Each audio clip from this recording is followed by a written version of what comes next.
Hello, and welcome to the Think Different podcast. We are excited to discuss WWDC 21. Are you excited? I'm excited. I love you.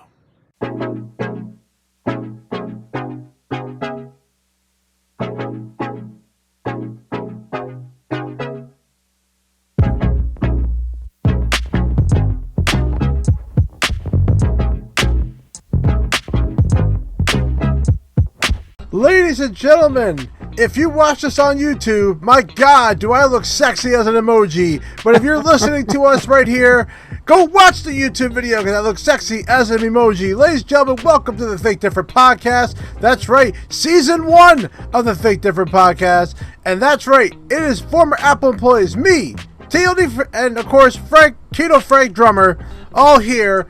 We worked as specialists, creatives, I as a genius, but we are experienced Apple retail employees, and WWDC 21 has completed. We are here to talk about that, but we hope you enjoyed last show where we did all of our Google reviews from different episodes, combined them together and made a quick video because we figure, why talk about WWDC 1-2 days before it's coming out anyway. So here we are, Frank. Another great day here at our Think Different podcast, but you know, one thing I will tell you is on our YouTube channel, your numbers video is getting some vibe. If you actually look up how to use numbers, that is the first video that pops up.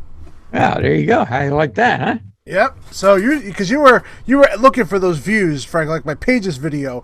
But I told you in time it will happen, and you're like almost, and it's growing and it's becoming very positively reviewed. Check out all of our training videos, the how-to series that we do have on our YouTube channel, and leave us a thumbs up, give us a review, subscribe. We enjoy all of that. In fact, Frank, guess what? The number one country that loves us the most is Ireland.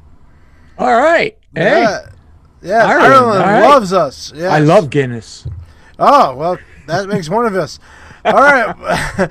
Well, ladies and gentlemen, let's talk about what happened on WWDC 21. Now, of course, you can go back and watch the amazing video. I did enjoy the open of the video of the keynote where they were asking all the developers how they should start it, and they have like all these different ideas, and Apple literally did every single one of the ideas with the fake Tim Cook and the fake Craig, which I thought was really funny.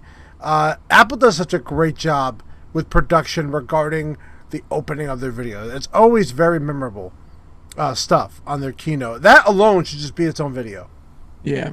Well, I kind of disagree with you there. I was like, I was kind of like, all right, come on, let's get on with it. Let's jump right into it. But they do that every year. They do. But this, for whatever reason, this seemed a little long to me. But it was definitely long. Yeah, I would agree with you on that one. But then when Steve came, I'm sorry, Steve. It's not Steve. He's not here anymore. When Tim Cook came into the crowd, and then all the emojis of the people were there, that was pretty funny. Yeah. Yep. Yeah. Now, I got to ask you this before we get into everything that they covered. I felt that there was something definitely missing, and to me, it was Tim Cook. He came out in the beginning and at the end. Now, I don't know if that means that he's pulling away and that he's going to be announcing his retirement soon. I don't know. But I just thought that was kind of strange. Because in the past, he would always come back out in between presenters. Mm-hmm. This year, it was... they went right to one after the other. It was Craig Federici. Right. Yeah, and Tim has always never been the presenter of a lot of things. He's not that guy. He's not Steve. He doesn't know the ins and outs of the hardware and software, to be honest. You know, he's really just more of the face of the company. He's definitely not going to be what Steve was, where he could explain I know everything. that, but what I mean is I believe that face is like fading into the background more and more. Yeah, I can see that. And that definitely comes across that way. Tim could have definitely been more present on this podcast, on this keynote, or what do you want to call it, event, Right. On WWDC21. I will tell you, for the hardware ones, he definitely is more present. I mean, I'd have to go back and look at last year's WWDC on comparing the two, because last year's was so memorable with everything that they announced with the widgets changes. Right. And then they also talked about the M1 coming out, which was a humongous deal. You know, it was such an eventful event that this year definitely did not come across as that. Well, And I mean, that's there probably were- a lack of, and that's probably due to a lack of hardware announcements. Yeah, yeah. But certainly there's a lot of operating system enhancements, a lot of changes. FaceTime. Yeah, actually, that's the first thing we were going to talk about, because that's obviously what they start off with. If you wanted Zoom for your iPhone, you just got it, because that's exactly what they did for FaceTime, where now you have a video and music sharing built into FaceTime. You have screen sharing built into FaceTime. SharePlay allows you to listen or watch the same thing at the same time. Yeah, music, yep. movies, share your screen. And it works across all Apple devices. That's pretty cool. That's pretty cool. And it's built directly right into the device. You don't have to download Zoom, make a Zoom account, and rely on them. You're going to be relying on the Apple. Now, one thing that I watched, Marquis Brown, who's like the very well known YouTuber that talks about all the tech stuff. He made points that everything that was announced has already been in pretty much every Android device, except for one thing, which we're going to get to later. But pretty much everything that's already been announced has already been seen in other devices before. This is not new. They didn't come up with some breaking software that no one else has made, except for one, which we'll get to later. Well, but the difference being that this is all tied into something that they talked about at the end, and that is Apple's privacy. So this infrastructure that Apple has built adheres to the keep it simple rule. You don't have to have a million different apps doing different things. You can do all these things with the core applications within the Apple infrastructure, and it is all protected around iCloud and global protection, all encrypted. We're going to get to that. I don't want to fast forward to that. Sticking with FaceTime, though, they are allowing Android and they are allowing web versions of FaceTime, which is really great. So now that now anybody can FaceTime whoever. It doesn't matter. You just have to send them a link to do it, which is great. And I like that, because now Android people, who I do have friends that are Android people. You do? Yeah, of course I do. Oh, man. They're stupid, but come on. They're stupid friends. Yeah. But they are Android users, and now that Apple has given the ability to allow that, so that's great. So the new FaceTime features is really great. Next up is about text and photos. Again, Google has had this forever, but now Apple has that. But it looks a little bit better than what Google can do regarding some of the things that they're going to, as far as the seamless the messages, of it. stacked photos, collage. I'm talking about the live text, where you could digitalize text in your photos. You can copy and text directly from a photo, or even if there's a phone number there, you can give a call. I will tell you that, compared to Google's, this definitely feels like it's much improved over Google's version of this. But it's exciting for iPhone users. It's going to be exciting. Well, I think one of the things that most how do I want to say this? One of the things that the seasoned Apple users recognize is that Apple does not clamor to be the first to have something out there. Right. What they do is they'll look at what's out there and say, all right, how can we improve this? Right. And when they issue something compatible, it's usually much improved over the previous versions on other devices. So they're more concerned with the quality of the item and the feature. And I think that's what they've done here. Mm-hmm. I agree with you on that. Now, this is kind of unique as well, but this could be a little scary for some people. So, Apple Wallet is going to allow you to store your actual ID in a digital form in participating U.S. states, which will then allow you to use identification in airports. Yes. Will, I got to tell you, this was one of the highlights for me. Yeah, man. this was I wasn't expecting this. I was like, wow, this is fabulous. Because that means that the TSA has to be a part of that. Oh, yeah. So the government is allowing this feature, and they feel, because they have to also feel like that it's securely going to be stored in there. I don't think Google is going to have something like that at all. You would definitely. I would never put that in a Google device ever. They use your information for everything, right? And I would never put that information inside of my phone. But the fact that the TSA is going to be allowing this, and this is coming out later in iOS 15, not exactly right when it's released in the fall. Right. But my God, and whatever states allow it, we hope New Jersey obviously allows it. I hope so, but probably not. Jersey sucks. So, and they're also doing the car keys, the house keys, the house identification badges. for home. I thought was another good one. How many people that that work for a corporation, you store it right in there? Yeah, that'd be nice. Hotel keys. I mean, that's already been around, but definitely with the ID and like your own work badges, like what will be necessary for that to work? Because I work somewhere where I do need a badge. Yeah. So I'm sure Apple's going to implement it in their Apple stores and on their campus. Yeah. That's exciting. Yeah. How many times we had the key in that code to get into the back door, right? Yes, sir. You just, take your. I always said, the lanyards we had. Why not give us a holder for your phone? I believe now they do use that now. I think they all have some kind of card key now, so that definitely might have changed. Yeah. Let's switch over to iPadOS 15. Lets you drop widgets on your home screen and brings changes to multitasking. So two big things there. One is that widgets now could be anywhere on the screen. Thank God for that, because to be locked down on one spot was a little annoying. Right. Now they're also doing some multitasking. Now, when I saw some of the preview of that multitasking, it definitely looks improved over what they have now.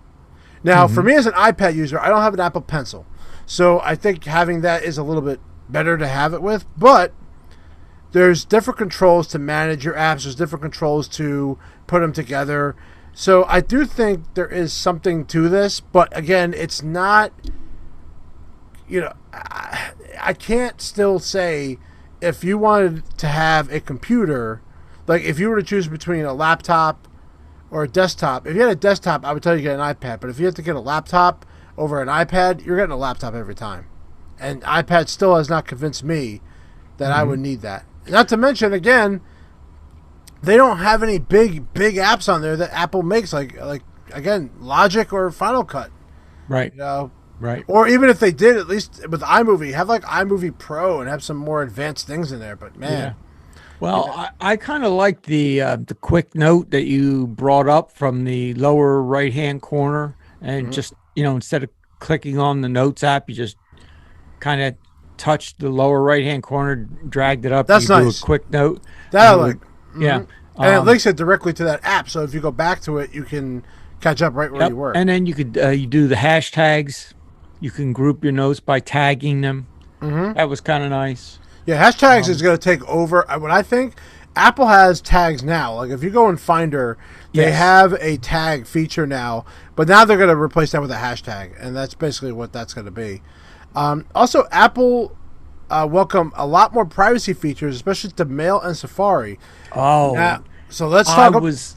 Yeah, go ahead. Yeah, so this obviously has to do with iCloud Plus. Yes, and iCloud Plus was a surprise to me.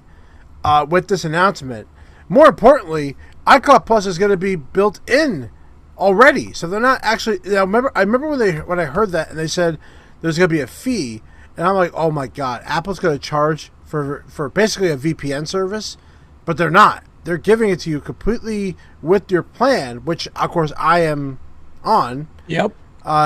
but iCloud Plus is really cool. So there's a couple things. Let's talk about iCloud Plus because I thought this was very, very interesting. Well, so a couple things. I was going to talk about the privacy features like private relay, hide your email. You get to create your own email domain name. Well, wait a minute. Before you get there, a couple of things that that as a creative, and I know you as a genius, people would come in all the time, and we had no recourse for them.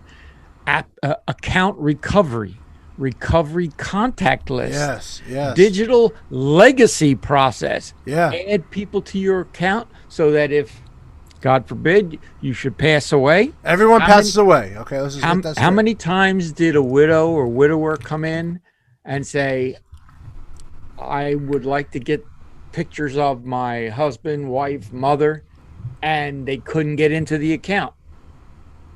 Yes. Remember how many times that would happen? People would be almost in tears and we couldn't do anything for you.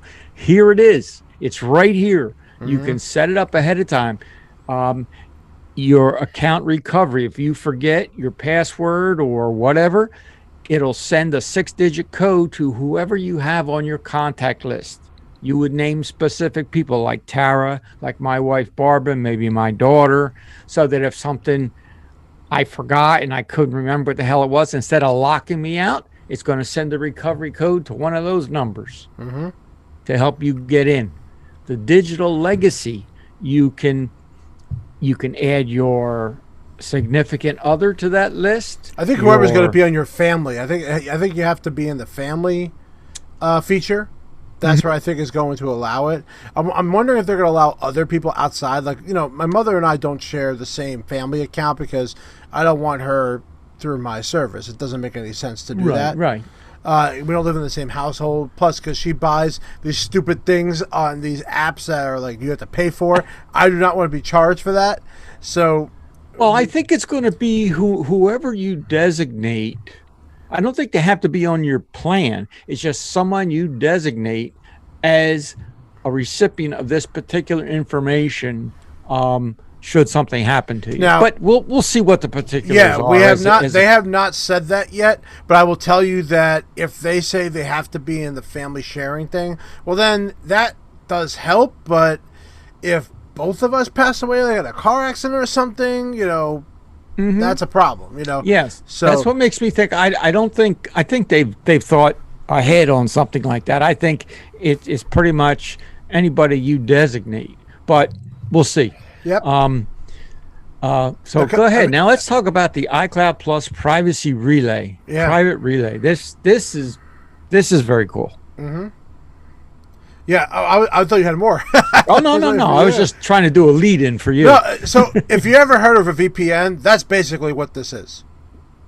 You're creating a VPN built in, and what you're doing is you're masking your IP address and you're masking what you're doing, especially through like your mail, and the idea is that you'll be able to hide that from your tracking feature to all your sites that you're visiting, which is what a VPN service does anyway.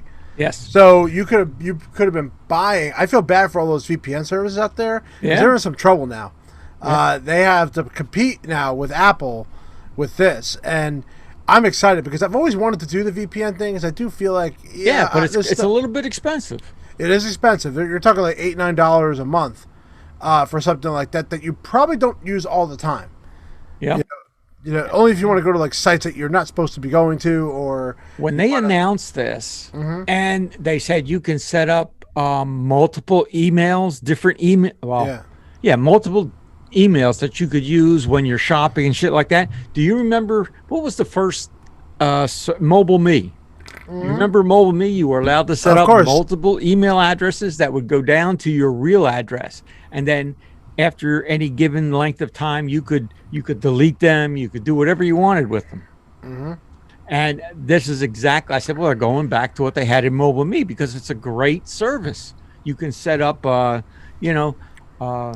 and Tara at whatever, and use that as your shopping email address, and then when you get tired of getting spam in there, you can delete it. Yeah, I like this a lot because I can now have my own email address at whatever I want it to be. Now, Google does have this. Again, I have to say this exists. Yeah. But built right into Apple especially into a plan. Now, you likely you are going to need to be part of iCloud Plus. You have to buy it. You're not going to get this for free at the free gig plan. You definitely are going to have to buy an upgraded service. I'm wondering if the tier levels make a difference too, but I found out there is, because if you're doing the HomeKit video recording, yes. Right. If you have the smaller plans, only one camera can be set up. If you have the 2 terabyte one camera plan, can be recorded in iCloud. Thank you. Thank you. You can have unlimited cameras if you have the 2 terabyte plan. So there is there's going to be limits on that.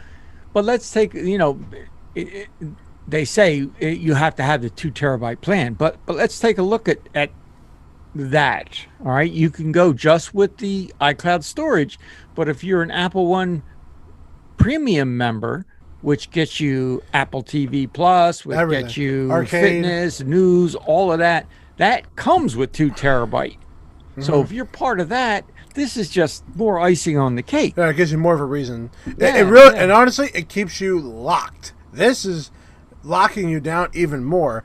But I do like the idea of the family. I don't know. Wait, let's define what you mean by locking down. In the ecosystem. Yes.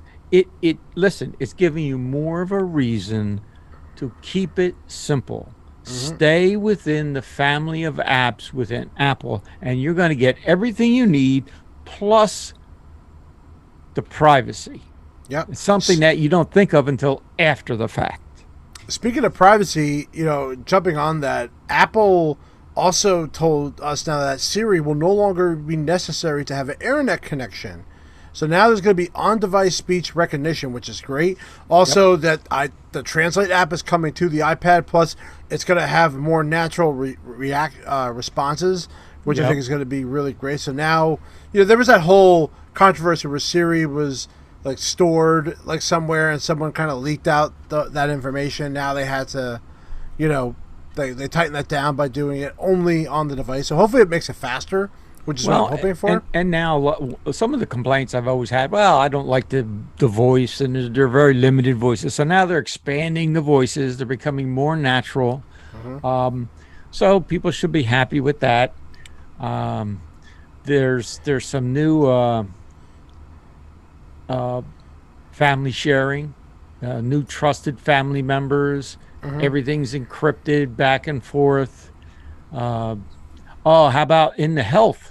That's the next thing I was about to talk about was health. So now they're using a new health-focused features, including to share health data with family and friends and healthcare providers. I think that's great. A lot of times I don't know what my wife takes for medication, and having this now being available to me would be very helpful. Also, there's a lot of posture, a lot of different things they're adding to the health app to make it. They even had a study. They showed there was 5 minutes of a healthcare provider trying to do this I don't know what it was about. It was like 5 minutes of them just talking about. They went to Apple Cupertino. They were developing an app. Right. They met people there to do it. So I don't really remember much about that. That was kind of going past my head a little bit. So, you tell me. I don't even remember much about it. Well, it was they increased the fall. It was like for how like they advertise these devices. If you fall, you can get emergency services. The Apple Watch does that, but what they did, Frank, I saw you in that commercial with the thing that goes around your neck. Help me! I'm falling and I can't get up. While the clapper was next to him. So what they've done with this is they've devised an application that measures the gait of your walk, the frequency of the walk, all of the different attributes when you're walking, and it can detect some irregularity in that movement. So if you're being hampered by some physical ailment, it may send a notification saying, "Hey, we've noticed something in your steadiness. Do you need us to call your doctor? Are you feeling okay?" So it's more proactive, rather than, "Hey, we see you fallen. Are you conscious? Do you need help? You know what I mean? So it's kind of more proactive, and all of their health apps, I believe, are becoming more proactive. Um, and again, it's all tied into the encrypted data in your phone, and giving you the ability to share your data with your physicians without, how many times you go to do a different doctor for whatever ailment, and you got to write down all this shit again. It's like, come on, man. Really? Yeah. You need I got to fill this out on paper? What are you doing, man? Welcome to the 21st century, right? Right. Another thing with now going to AirPods, they're also allowing them to make them easier to find. That was a cool thing. Not too many WatchOS 8 things I was impressed with the health or the photos. I don't know if there's anything the about Breathe that. app. I mean, that's Yeah, whatever. Siri coming to third-party accessories, which is starting that transition to where they're going to be working with other brands. The coalition that Google, Amazon, and Apple are coming together, and eventually they are saying that you can add other items to the HomeKit. Like my Nest is not in the HomeKit, and I want it to be. So this is the start of it. It's on its way. Even the new focus feature, where in iOS 15 that it's almost like they're kind of setting up profiles on your phone, because they're letting you choose what you want to see, what do you want to come through. Oh, you on mean your in device. the focus feature? Yeah. And that's I think for a disciplined person that can be most useful. But how often are people going to do that? That's what I wonder. Well, it's just like anything else. Listen, the phone has all these features, right? And what do you have? Maybe 20% of the people utilize them. Yep. Well, I'm going to tell you right now exactly what I'm going to use it for. If I'm working, I don't need my baby monitor notifications to come off. I'm not at the house. Right. So I would like them to be off. So I think one of the things I'm going to set that up for is setting up my notifications to not come through the only things I want. So Exactly. that's even if it's one thing that makes it helpful. Yeah. On that. It's something that, because I think what people have realized is that the phones, as much as they are a helpful tool, they are also a detractor. They help us lose focus. How many times do you see people sitting at dinner and everybody's on their phone? Nobody's, they're all like this. It's like, hey, put the device down, look me in the eye, say hello, talk to me, what's going on, tell me what's new in your world. Don't text me what's new in your world. I'm right across the table from you. Let's talk about it. And I think it's making the device important, but making your focus the most important item. So hopefully that'll work. I thought, what did you think about their emphasis on shortcuts and how Animator is going to be moving out and shortcuts will be taking over? I didn't think much of it. The shortcuts app is already there, so right. I mean, it's coming on the Mac, right? With like I said, Automator is being replaced with that. I just hope it makes it just as easy. Automator, I learned during my work experience, like how very helpful that was. Going out in the work field, shortcuts. I've been trying a couple things here and there. Like for example, when I walk to my car, it automatically pops up on my watch to call my wife. But the problem is, it calls on my phone. It doesn't call on my watch. So it's kind of like there's always a step missing. Mm-hmm. And you have to go out there and try to find somebody that knows how to make these. Right. But they're out there. You could go online, look up shortcuts that people have made. They publish them, and you can put them right into your device. Yep. No problem. So, how about the new Safari? What do you think of that? I was going to talk about that with Monterey, because that's the new macOS Monterey. Right. They're redesigning the entire bar with the, kind of like integrating it into the website. Yes. They're streamlining it. Now, I'm a little worried about that, because I think people might be a little confused about that. Like, if Apple changes that right on the start of the after the upgrade, I think that's going to piss a lot of people off. So if you upgrade to Monterey and you go to Safari for the first time and you see this new look to this tab bar, you got to understand the look of these bars has not really changed at all ever. Yeah. And Apple's trying to change it. I don't know if everyone's going to be ready for that. Well, listen, I can only give you my take on it, and I thought that the way they did it really integrated the tabs beautifully into the color scheme of each of the web pages. And I thought it gave each of the tabs a more defined presence in the bar.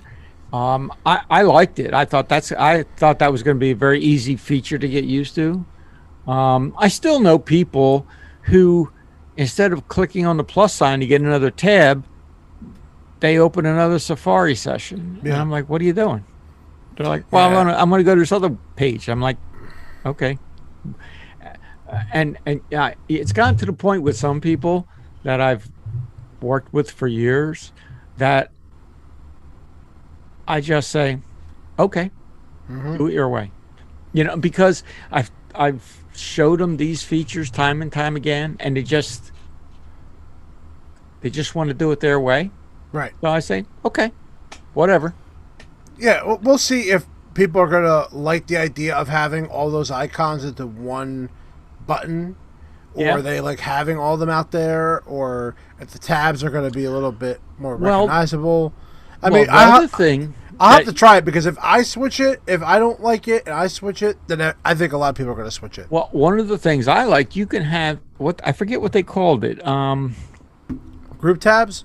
Group tabs, yes. So if there are tabs that you use on a consistent basis, you can put them in a group and then go right to that group, and they're all there for you. And you can set up multiples of these, and I thought that was pretty nice. Like, if I'm doing something with my drums, I can set up a musical group and have all the different vendors that I deal with there. That to me is very valuable. I mean, that I absolutely agree is valuable. Now you can, I mean, technically you can open, folders that are all tabs. You technically already can do this. This is not like a new feature. No, it isn't. But it's a different way of organizing it, different presentation, I should say.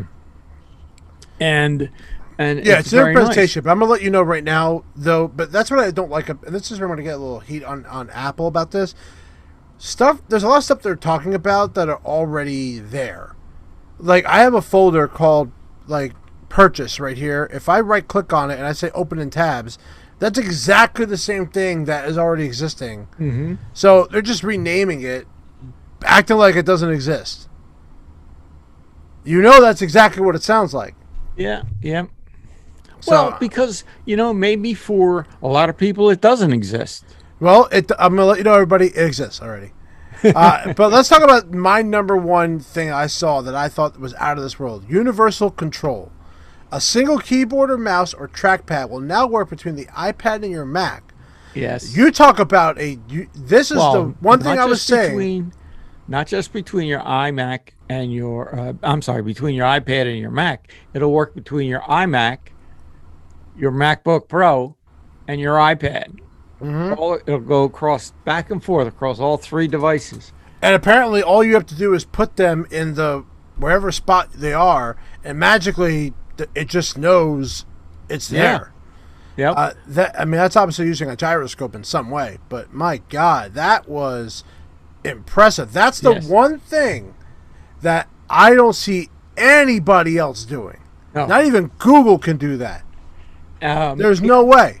I would suspect that all of those devices have to be logged in under the same Apple ID. Yeah, I'm sure. There's got to be some. But that was, you're right. That was like, I was like, Now I'm trying to think of what I would use that for, but the idea, like, if I have my Mac and my iPad next to me and there's something on there I need to grab, I could see that being a real thing. And I think that was so cool. Yep. Very, very cool stuff. And then even AirPlay to Mac. I love the idea of just taking something and AirPlaying to my Mac, especially if you had like an iMac. I think that's pretty neat. Yep. You know, you can use that as a speaker now, as an AirPlay speaker now. So that's great too. So now you have your own speaker built in there, which those are, you know, the new iMac ones are pretty impressive as it is. Yeah. But those, I mean, that's a lot of the things that came out with WWDC21. I don't think I have much more, but well, they increased the Safari extensions as well. Yeah, which, I don't use much of them. Yeah. And the last thing I wanted to mention for those following the App Store saga, I just want to let people know that Apple paid $230 billion. I'm going to say that again, $230 billion to Think developers. of how many Zevias they could have got with that. That's right. That's a lot of Zevia. That's a lot of Zevia. Now, not sponsored, by the way. That's an impressive number. That's since the App Store opened, okay? Mm-hmm. But still, $230 billion, even with Apple taking... Now, that's what they've given. That's the 70% that they've given to the developers. That's not enough. Well, hey. For some companies, it's not enough. It's not enough. So, and that's kind of what WWDC was all about. It was all virtual. They didn't charge anybody anything to get in this year. Nope. That was new. Yeah, they have not done that. Yes. So now, one thing I will say about these results, which is why people are probably kind of piss poor on this one, besides the fact that they didn't have any announcements. Now, I don't remember last year's WWDC 20. Do you recall if they had any announcements? Any hardware announcements? Right. I don't remember. But I'm going to go with no because I don't think they did. At the end of the presentation, I was like, some people are going to be disappointed that there was no hardware announcements. But then I'm thinking, well, you know what? They've had announcements all through the year this year. Yes. And so spring was a big when they say it was a spring loaded event, that was a spring loaded event. Yeah. I think that you're going to see something. And by the way, last year, no, there was not a hardware announcement last year. I think you're going to see some hardware announcements before by the end of next quarter. Oh, iPhone, forget it. Yeah, you're going to see everything come out right then and there. Yeah. WWDC is never known for doing it's software. That's the whole point of the. Yeah. It's a worldwide developers conference. This is a software-based thing, and people read into the rumors so much that it hurts their expectation going into it. Now, are these announcements as big as last year? No way. The introduction of widgets last year, the more battery options, the fact that it was working better with a lot of our products like AirPods Pro, and again, M1 coming out, Big Sur with the humongous change in the operating system look. Like, there was so much last year that this year was no way going to be near as memorable. Well, I think there are a lot.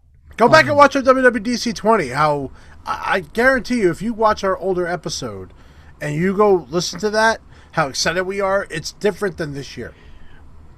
Yes, but yes, I'm more excited about a lot of the features of the new operating systems, features that in the past were taken away, like the multiple email addresses, things that I feel I can use. Right. There's always things we can use. And how they've enhanced on the privacy, the encryption, the virtual VPN. I mean, those are things that I don't think people, it's not a big bang, but it once people look at it and they'll say, oh, that's really a nice feature, So I think there are a lot of things in here that are going to be very helpful to the Apple user, whether you're new or a seasoned veteran. If you're a seasoned veteran, I think that perhaps you can look at this and say, there's a lot of things in here that, all right, maybe they're not big bang, but they're very useful. It's not very useful right now is that my podcast app keeps crashing on my computer because I was trying to go back to the older episode, and for whatever reason, it's not allowing me to do it. Huh. Like, I opened the podcast app, and it's freaking crashing on me. Uh-oh. Maybe they've been having some. You need new hardware, Will. Oh, I know I need new hardware, ladies and gentlemen. That is not a fact. I'm waiting for that new 16-inch Macbook Pro to come out, folks. I am waiting on that. That's for sure. What I would tell you is that this year, like, there are a lot of things I like about this one. Definitely was an underwhelming episode. And by the way, I'm gonna let you know, episode 49 was our WWDC 2020. So go back and listen to that one if you want to compare it. But I just felt like there wasn't enough added to the phone that was like, wow, my phone's going to look so much better now. Like, I'll give you an example. tvOS, not mentioned. WatchOS, barely anything new. Barely anything new in there. Yeah. HomeOS, some things I talked about, but a lot of things were, whatever. My biggest gripe, though, is that they decided to do this keynote, introduce features that are pretty much going across all of the platforms. Like, a lot of things were universally coming across, like FaceTime and LifeType and QuickNote, right. AirPlay. A lot of things were, there wasn't much to talk about in the other once iOS talked, there wasn't much to add to iPadOS or Monterey because a lot of things were coming over from there. I think what the subtle message is there, Will, that at some point in the very near future, there will only be one operating system. I do not agree with that whatsoever. Whether you're on an iPhone, an iPad, an iMac, Apple will not do that. Pro. Apple will not take an iPadOS and macOS and merge them. I'm going to tell you now. I will, to the day I die, that will not happen. I am telling. So, Frank, when you leave this planet, I'm going to put on your tombstone in a beautiful area and say iPadOS and macOS are still separated. Well, you got everything coming across. You got universal controls. You got a lot of the same apps are converging. They're making them work together a lot better. That I agree with. But they're not going to merge them all together as one thing. I do not see that happening. We'll see. All right. Mark my words, Will. All right. Well, let's mark it here on June 9th of this recording that he says that everything's going to merge into one OS system, which I do not agree with. I do think they're all going to work together, but they're all going to still stay separated. But that's our podcast episode. We want to thank you for everyone for joining and listening to us talk about WWDC21.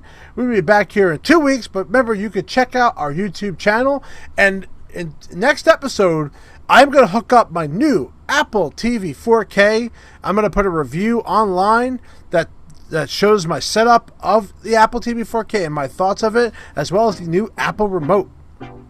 So, yeah, so I'm going to give my little teaser. Spoiler alert, it's better. Ladies and gentlemen, thank you very much for joining us for another week here at the Think Different podcast, and I love every single one of you. Peace out, man. Take care.